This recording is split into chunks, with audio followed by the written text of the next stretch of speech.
Bismillahirrahmanirrahim. Assalamualaikum warahmatullahi ta'ala wabarakatuh. Alhamdulillah. Alhamdulillahi rabbil alamin.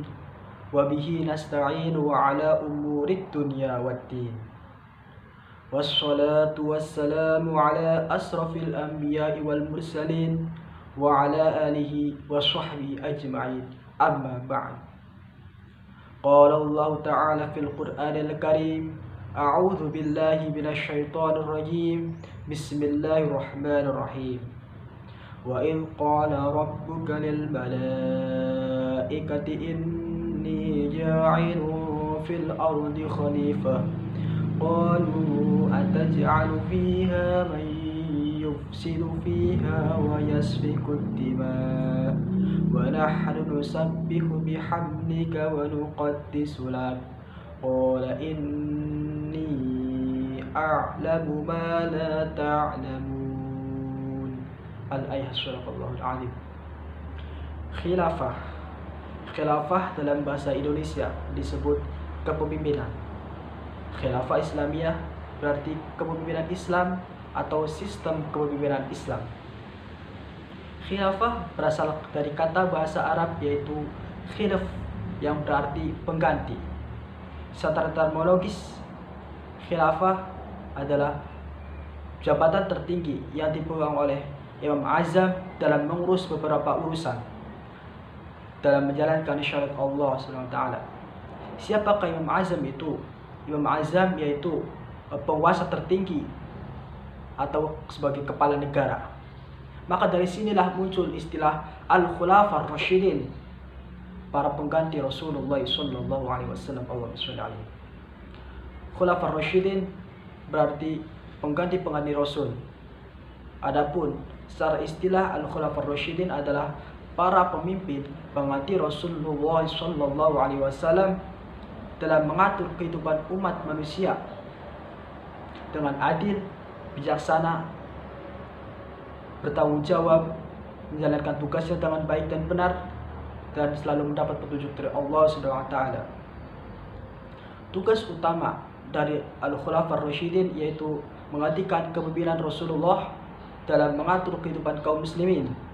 Adapun tugas Al-Khulafah Ar-Rasyidin sebagai kepala negara adalah mengatur rakyatnya agar menciptakan kehidupan yang damai, aman, tentram, dan sentosa. Khalifah yang pertama yaitu Khalifah Abu Bakar As-Siddiq. Nama lengkap beliau yaitu Abdullah bin Abi Quhafa At-Tamimi. Beliau merupakan orang yang paling awal dalam memeluk agama Islam. As-Sabiqun al-Awwalun. Gelarnya yaitu As-Siddiq. Didapat dari Nabi karena beliau telah membenarkan berbagai peristiwa Nabi, termasuk peristiwa Isra dan Mi'raj. Abu Bakar As-Siddiq telah memangku jabatan kekhalifahan selama 2 tahun, dan terpilihnya Khalifah Abu Bakar telah membangun kembali kesadaran dan tekad kaum muslimin dalam melanjutkan tugas mulia Nabi. Pada masa pemerintahan Khalifah Abu Bakar, beliau telah mengalami berbagai persoalan politik keagamaan, antara lain penentangan orang-orang yang murtad, adanya nabi palsu, dan orang-orang yang enggan membayar zakat. Untuk memerangi masalah ini, maka Khalifah Abu Bakar telah membentuk pasukan yang disebut dengan 11 pasukan. Ada langkah strategis yang dilakukan oleh sahabat Abu Bakar dalam memerangi masalah ini sebelum melakukan penyerangan, yaitu dengan cara pengiriman surat. Di antara mereka, ada yang menerima ajakan tersebut dan kembali kepada ajaran Allah SWT, dan ada pula yang bersikeras menentangi. Khalifah Abu Bakar wafat pada hari Senin, tanggal 23 Agustus tahun 624 Masehi, berusia 63 tahun, dan kekhalifahannya berlangsung selama 2 tahun 3 bulan 11 hari. Yang kedua yaitu Khalifah Umar bin Khattab. Nama lengkap beliau yaitu Umar bin Khattab bin Nufail, keturunan Abdul Uzza Al-Quraisy dari suku Adi. Beliau lahir di Makkah 4 tahun sebelum kelahiran Nabi Shallallahu Alaihi Wasallam. Sebelum Khalifah Abu Bakar wafat, Abu Bakar telah menunjuk Umar menjadi penerusnya dalam memangku jabatan kekhalifahan. Dalam catatan sejarah Islam, masa pemerintahan Khalifah Umar bin Khattab merupakan masa yang cukup makmur, aman, dan damai. Ada 2 kebijakan yang diambil oleh Khalifah Umar bin Khattab. Yang pertama, kebijakan internal, yaitu sistem pemerintahan dengan membentuk departemen yang menangani masalah-masalah sosial, politik, dan sebagainya. Dan yang kedua, kebijakan eksternal, yaitu dengan upaya memperluas wilayah Islam keluar Jazirah Arab. Pada masa pemerintahan Khalifah Umar bin Khattab diterbitkan juga pembayaran gaji dan sistem pajak tanah. Khalifah Umar telah menetapkan peraturan-peraturan yang berbeda. Untuk mencapai pembangunan, Khalifah Umar telah mengubah sistem sentralisasi menjadi sistem desentralisasi. Untuk menjaga keamanan, Khalifah Umar juga membentuk jawatan kepolisian atau Dewan Al-Syurtah dan juga jawatan pekerjaan umum. Untuk mengolah keuangan negeri, Khalifah Umar telah membentuk lembaga keuangan yang disebut Baitul Mal. Maka pada masa pemerintahan Khalifah Umar telah memiliki mata uang sendiri. Ada satu kebijakan lain yang dilakukan oleh Khalifah Umar, yaitu penetapan tahun Hijriah sebagai tahun baru umat Islam. Penetapan ini merupakan inisiatif dari sahabat Ali yang direspon baik oleh Khalifah Umar.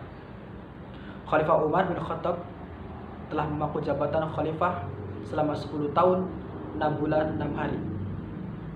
Beliau ditusuk oleh seorang budak bangsa Persia yang bernama Abu Lu'lu'ah atau Feroz ketika beliau hendak mendirikan sholat subuh berjamaah. Beliau wafat 3 hari setelah peristiwa tersebut, yakni tepat pada tanggal 1 Muharram tahun 24 Hijriah. Yang ketiga yaitu Khalifah Utsman bin Affan. Nama lengkap beliau itu Utsman bin Affan bin Abdul As bin Umayyah dari buah Quraisy. Utsman bin Affan masuk Islam lantaran ajakan dari sahabat Abu Bakar dan menjadi salah seorang sahabat Nabi Shallallahu Alaihi Wasallam. Beliau mendapat gelar Dzun Nurain dikarenakan beliau telah menikahi 2 putri Nabi secara berurutan. Dalam catatan sejarah Islam, masa kepemimpinan Khalifah Utsman bin Affan terbagi menjadi 2 periode. Periode pertama yaitu 6 tahun pertama masa kepemimpinan yang baik, dan periode kedua yaitu 6 tahun terakhir masa kepemimpinan yang buruk. 6 tahun pertama pada masa kepemimpinan Khalifah Utsman telah baik-baik saja, aman, damai, tentram, dan sejahtera. Namun pada akhir masa kepemimpinan Khalifah Utsman terjadi krisis kepercayaan yang menimbulkan konflik panjang. Krisis ini terjadi dikarenakan ada sekelompok dari keluarga dekatnya yang memanfaatkan posisi Khalifah Utsman bin Affan. Namun hal ini kurang disadari oleh Khalifah Utsman sendiri. Maka banyak yang memanfaatkan beliau karena ketulusan dan kejujuran beliau. Dalam beberapa kasus, Khalifah Utsman telah mengambil kebijakan-kebijakan yang kurang populer. Salah satunya yaitu mengangkat pejabat negara dari kalangannya sendiri. Meskipun begitu, Khalifah Utsman juga menetapkan kebijakan-kebijakan yang positif, yakni membangun angkatan laut sehingga pasukan Islam dapat menyeberangi lautan dan dapat menyebarkan ajaran Islam keluar Jazirah Arab. Ada satu karya besar Khalifah Utsman bin Affan, yaitu Susunan Al-Quran. Penyusunan ini dimaksudkan untuk mengakhiri perbedaan serius yang terdapat dalam bacaan Al-Quran. Khalifah Utsman bin Affan wafat dengan syahid pada tanggal 17 Dzulhijjah tahun 35 Hijriah. Beliau dibunuh oleh para pemberontak ketika beliau membaca Al-Quran, dan beliau dimakamkan di pemakaman Baqi di Madinah. Yang terakhir yaitu Khalifah Ali bin Abi Thalib. Nama lengkap beliau Ali bin Abi Thalib bin Abdul Muthalib. Beliau merupakan sepupu dari Nabi yang ikut bersamanya sejak kecil. Ali bin Abi Thalib masuk Islam berusia 9 tahun, dan beliau juga termasuk orang-orang yang paling awal dalam memeluk agama Islam. Dan beliau juga ikut serta menemani Nabi dalam perjuangan menegakkan Islam baik di Mekah maupun di Madinah. Setelah terjadi pembunuhan Khalifah Utsman bin Affan, stabilitas keamanan negara menjadi rawan. Kemudian tampil sahabat Ali bin Abi Thalib menggantikan kekhalifahan Utsman bin Affan setelah menerima sumpah setia atau baiat dari sejumlah kaum muslimin. Kebijakan pertama yang diambil oleh Khalifah Ali bin Abi Thalib yaitu menghidupkan cita-cita Abu Bakar dan Umar, yaitu menarik kembali semua tanah dan hibah yang diberikan oleh Khalifah Utsman bin Affan kepada kaum kerabatnya. Serta Ali bin Abi Thalib juga menurunkan pejabat-pejabat negara yang tidak disukai oleh rakyat. Dalam catatan sejarah Islam, Perang Jamal merupakan perang yang sangat penting dalam Islam. Mengapa demikian? Karena pada perang ini memunculkan di mana seorang khalifah turun ke medan perang memimpin langsung pasukannya. Setelah terjadinya Perang Jamal, terjadi lagi perang di antara dua kubu, yakni antara pasukan Ali dengan pasukan Muawiyah. Seusai perang Siffin antara Ali dengan Muawiyah, maka dari golongan Ali terpecah menjadi dua bagian, dan bagian dan barisan atau bagian yang keluar dari barisan Ali disebut Khawarij, orang-orang yang keluar. Pada Januari 661 Masehi, ketika Khalifah Ali bin Abi Thalib sedang dalam perjalanan menuju Masjid Kufah, beliau dihantam pedang oleh seorang pengikut kaum Khawarij yang bernama Abdul Ar-Rahman ibn Muljam. Masa Al-Khulafah Ar-Rasyidin merupakan masa yang sangat pantas ditiru, karena dalam pribadinya mereka merupakan seorang pemimpin yang adil, bijaksana, tegas, berwibawa, bertanggung jawab, sederhana, dan sebagainya. Masa pemerintahan Khulafaur Rasyidin telah mengalami banyak kemajuan yang sangat tinggi, yakni terbukti dengan meluasnya wilayah kekuasaan Islam dan adanya upaya pembukuan kitab suci Al-Quran yang telah terjadi pada masa pemerintahan Khalifah Utsman bin Affan. Jadi, pada masa pemerintahan Khulafaur Rasyidin merupakan masa yang sangat cemerlang. Pengembangan agama Islam yang dilakukan oleh Khulafaur Rasyidin dalam waktu yang relatif singkat telah membuahkan hasil yang gilang gemilang. Ekspansi terjadi ke negeri-negeri yang sangat jauh dari pusat kekuasaan Islam, dan dalam waktu yang tidak lebih dari setengah abad merupakan pencapaian yang sangat besar dan merupakan pencapaian yang sangat menakjubkan dari suatu bangsa, karena sebelumnya tidak pernah memiliki pengalaman politik yang memadai. Ada beberapa faktor yang menyebabkan ekspansi itu terjadi sedemikian cepat. Antara lain sebagai berikut. 1. Islam. Di samping ajaran yang mengatur hubungan antara manusia dengan Tuhan, juga merupakan agama yang mementingkan soal pembentukan masyarakat. Yang kedua, di dalam dada para sahabat Nabi telah tertanam keyakinan yang sangat kuat tentang menyebarkan ajaran agama Islam atau dakwah ke seluruh penjuru dunia.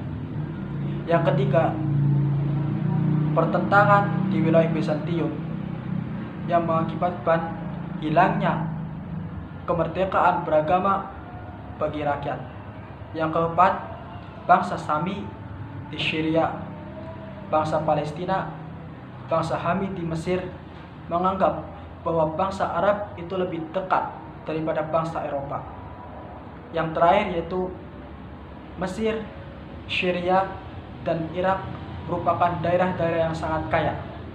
Karena kekayaan itulah yang membantu penguasa Islam untuk melakukan pembiayaan ekspansi ke daerah-daerah yang lebih jauh. Demikian pembahasan materi dari saya, kurang lebihnya mohon maaf. Kalau ada sumur di dadang, boleh kita menumpang mandi. Kalau ada umur yang panjang, boleh kita membahas materi lagi.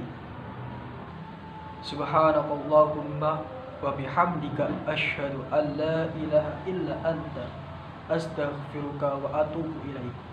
Akhirul kalam, wallahul muwaffiq ila aqwamit thariq. Wassalamualaikum warahmatullahi wabarakatuh.